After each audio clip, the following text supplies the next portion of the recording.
Hello दोस्तों, श्रीमद् भगवत गीता के द्वितीय अध्याय के पिछले श्लोकों में हमने पढ़ा कि भगवान श्री कृष्ण अर्जुन को आत्मा का ज्ञान देते। आज हम श्लोक 31 से 40 के बारे में पढ़ेंगे।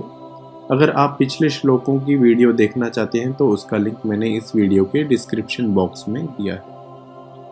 भगवान श्री कृष्ण अर्जुन से कहते हैं, क्षत्रिय होने के नाते अपने विशिष्ट धर्म का विचार करते हुए तुम्हें जानना चाहिए कि धर्म के लिए युद्ध करने से बढ़कर तुम्हारे लिए अन्य कोई कार्य नहीं है।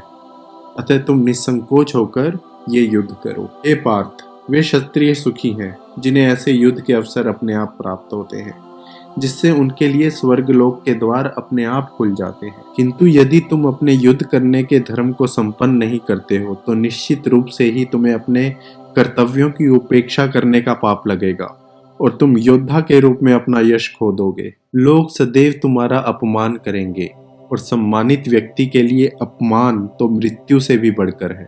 जिन जिन महान योद्धाओं ने तुम्हारे नाम तथा यश को सम्मान दिया है, वे सोचेंगे कि तुमने डर के मारे युद्ध भूमि को छोड़ा है और इस तरह वे तुम्हें तुच्छ मानेंगे। तुम्हारे शत्रु अनेक प्रकार से कटु शब्दों का प्रयोग करेंगे और तुम्हारे सामर्थ्य का उपहास करेंगे।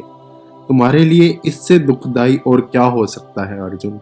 हे कुंती पुत्र, तुम यदि युद्ध में मारे जाओगे तो स्वर्ग को प्राप्त करोगे और यदि तुम युद्ध जीत जाओगे तो पृथ्वी के साम्राज्य को भोगोगे। अतः दृढ़ संकल्प करके खड़े हो जाओ और युद्ध करो। तुम सुख या दुख, हानि या लाभ, विजय या पराजय का विचार किए बिना युद्ध के लिए युद्ध करो। ऐसा करने पर तुम्हें कोई पाप नहीं लगेगा। श्लोक 39 में भगवान श्री कृष्ण अर्जुन को कहते हैं कि यहाँ पर मैंने सांख्य योग का वर्णन किया है तुमसे। अब मैं निष्काम भाव से कर्म कैसे करते हैं मैं तुम्हें बताता हूँ।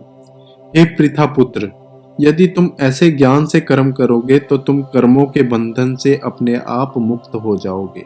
निष्काम भाव से कर्म करने में ना तो हानि होती है ना ही हास होता है और इस पथ पर की गई थोड़ी सी प्रगति भी महान भय से रक्षा कर सकती है। तो श्लोक 31 से 40 में भगवान श्री कृष्ण अर्जुन को ये समझा रहे हैं कि अर्जुन, तुम युद्ध करो। अगर तुम ये युद्ध नहीं करोगे तो तुम्हें अपयश की प्राप्ति होगी, तुम्हारा मजाक उड़ाया जाएगा और ये नहीं सोचा जाएगा कि तुमने अपने भाई, बंधुओं और गुरुओं पे दया करके ये युद्ध नहीं किया है, अपितु ये सोचा जाएगा कि तुम ये युद्ध डर की वजह से नहीं कर रहे हो, जिससे तुम्हें अपमान प्राप्त होगा और एक योद्धा के लिए अपमान मृत्यु से भी बढ़कर है।